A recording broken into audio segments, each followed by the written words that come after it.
நடிகர் விஜய் அவர்களுடைய திரைத்துறை டு அரசியல் பயணம் பற்றி கொஞ்சம் பார்ப்போமா.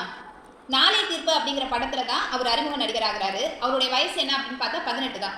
அப்ப எப்படி வந்தாரு அப்படின்னா, இயக்குனர் அவருடைய தந்தை. அப்ப அந்த படத்தை தயாரிச்சது யாருன்னு பார்த்தா அவருடைய அம்மா. அவர் தன்னுடைய தாயாலும் தந்தையாலும் திரைத்துறைக்குள்ள அறிமுகமாகும் போது எடுத்த படம் எல்லாம் பாக்ஸ் ஆஃபிட்டான்னு கேட்டா இல்ல, நிறைய ஃபிளாப் படங்களை கொடுத்திருந்தாரு. ஒருவேளை ஒரு சாதாரண மனிதராக எந்த பின்புலமும் இல்லாம வந்திருந்தா என்னைக்கோ காண போயிருப்பாரு. அப்படி இருக்கிற பட்சத்துல அப்படியே காதல் படங்களா நடிச்சுட்டே வராரு. அதுல இந்த பிரியமானவளையில பேசுற வசனம் ரொம்ப மகத்தான வசனமா இருக்கும். என்னோட ஒரு சின்ன ஸ்மைல் போதும் தமிழ்நாட்டு பொண்ணுங்களாம் விழுந்துருவாங்க அப்படின்னு சொல்லி. அதுக்கப்புறம் கமர்ஷியல் ரீதியான படங்களை நடிக்க ஆரம்பிக்கிறாரு. கமர்ஷியல் ரீதியான படங்கள்ல பார்க்க போறோம் அப்படின்னு சொன்னா, திருமலை வரைக்குமே நிறைய படங்கள் ஃபிளாப் ஆகிட்டே இருந்துச்சு. திருமலைக்கு பிறகு இந்த கில்லி படம் நல்ல ஒரு அவருக்கு ஒரு பெரிய திருப்பு முனையாக அமைந்த ஒரு படம். அப்படியே வரும்பொழுது சிவகாசி, போக்கிரி, அதுவும் இந்த சிவகாசில எல்லாம் வந்து வசனம்லாம் தெரிக்கும். அதாவது பெண்களுடைய பாலியல் குற்றத்துக்கு காரணமே பெண்களுடைய ஆடைகள் தான் அப்படின்னு பேசியிருப்பாரு. ஏன்னா அப்பேதே பெண்கள் மீதான ஒரு அக்கறையை தான் தன்னுடைய படங்கள் வாயிலா வெளிப்படுத்திருப்பாரு.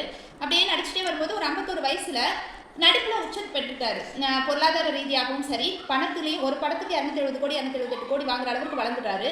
அப்ப புகழும் சரி, பணமும் சரி ஒரு அளவுக்கு மேல வந்ததுக்கு அப்புறம் சைக்காலஜிக்கலாவே ஒரு இம்பாக்ட் இருக்கும். அடுத்து என்ன பண்ண போறோம், இதுக்கு அடுத்து ஏதோ ஒன்றை தேடி ஓடுவோம். அப்படிதான் நடிகர் சூர்யா அவர்கள் அகல் ஃபவுண்டேஷன் ஆரம்பிச்சிருந்தாரு.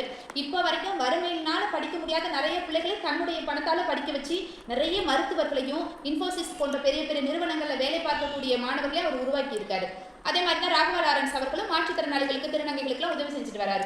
அதே மாதிரி நடிகர் விஜய் அவர்கள் தன்னுடைய பார்வையை திருப்பியது எந்த பக்கம் அப்படின்னு பார்த்தா பதவி பக்கம். அரசியல்ல கால் ஊற்றணும் அப்படின்னு சொல்லி அதுக்குள்ள போறாரு. இன்னும் சொல்லணும் அப்படின்னு சொன்னா அவருக்கு ஒரு இருண்ட பக்கங்கள்லாம் இருக்குது. நீங்க எதனால அதை எப்படிங்க நீங்க இருண்ட பக்கங்கள் சொல்லலாம்னு நிறைய பேர் முட்டு கொடுக்க வருவீங்க. அவங்களுக்கு என்ன அர்த்தம் அப்படின்னா, தன்னுடைய தாயாலும் தந்தையாலும் இந்த உச்சத்தை பெற்ற திரு நடிகர் விஜய் அவர்கள் தன்னுடைய தந்தையுடைய சதாபிஷேகத்துக்கே போல. ஒரு தாயும் தகப்பனும் அனாதை போலதான் ஒரு கல்யாணத்துக்கு அந்த 80 வயசுல ஆகுற அந்த கல்யாணத்துக்கு அப்படிதான் போனாங்க. ஏன்னா அவர் அவ்வளவு பெரிய மகத்தான மனிதர். அதே மாதிரி ஒரு தலைவன் தலைமை பண்பு அப்படின்னு பாத்தீங்கன்னா அதற்கு பின்னால தனி மனித ஒழுங்குங்கிறது ரொம்ப முக்கியம். இப்பயும் சொல்லுவீங்க அவருடைய சொந்த விஷயத்தெல்லாம் பத்தி எதுக்கு பேசுறீங்கன்னு அதுக்கு முட்டு கொடுப்பாங்க. அந்த முட்டு கொடுக்குற விர்ச்சுவல் வாரியர்ஸுக்கு திரும்பவும் சொல்றேன், தலைமை பண்புனா என்னன்னா நம்மளுடைய சமூக கட்டமைப்பு அப்படின்னு பாத்தீங்கன்னா குடும்பம். இந்த குடும்பங்கிறது இப்ப தோணல, எப்ப சமுதாயமா தோன்றுச்சோ அப்பேந்து வந்து தோன்றின ஒரு விஷயம் தான் குடும்பம் அப்படிங்கிற அமைப்பு. அந்த குடும்பத்துல தன்னை நம்பி கல்யாணம் பண்ணிட்டு வந்த பெண்ணு பொருளாதார ரீதியா அவங்க ரொம்ப டவுனான்னு கேட்டா இல்ல, அவர்கள் மிகப்பெரிய தொழிலதிபரோட மகள் தான் அவங்க. இலங்கை தமிழர், லண்டன்ல தொழிலதிபருடைய மகள் அவங்க.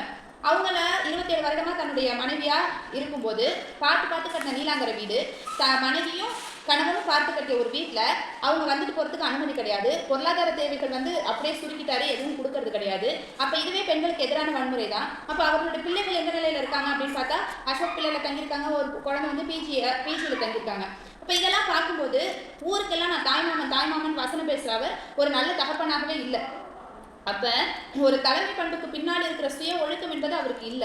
அதே நேரத்துல மேடை ஏறி ஜென்சி கிட்ஸை ஈர்க்கிற விதமா தான் அவர் பேசுறாரு. நம்ம பசங்க சம்பவ மாட்டாங்க, நம்மளாம் வாரியர்ஸ்.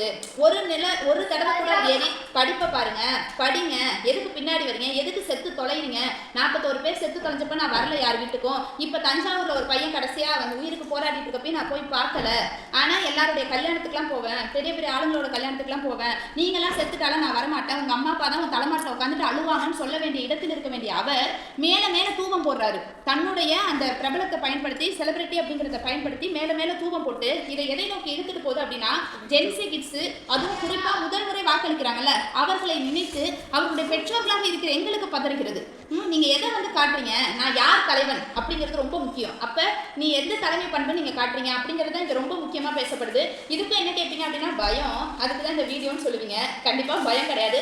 மெகா கூட்டணி அமைச்சிருக்க ஒரு மிகப்பெரிய கட்சி, 22 கட்சிகளை வச்சு ஒரு மெகா கூட்டணியோட ஒரு கட்சி இருக்கு. இன்னொரு பக்கம் என்டிஏ கூட்டணி இருக்கு.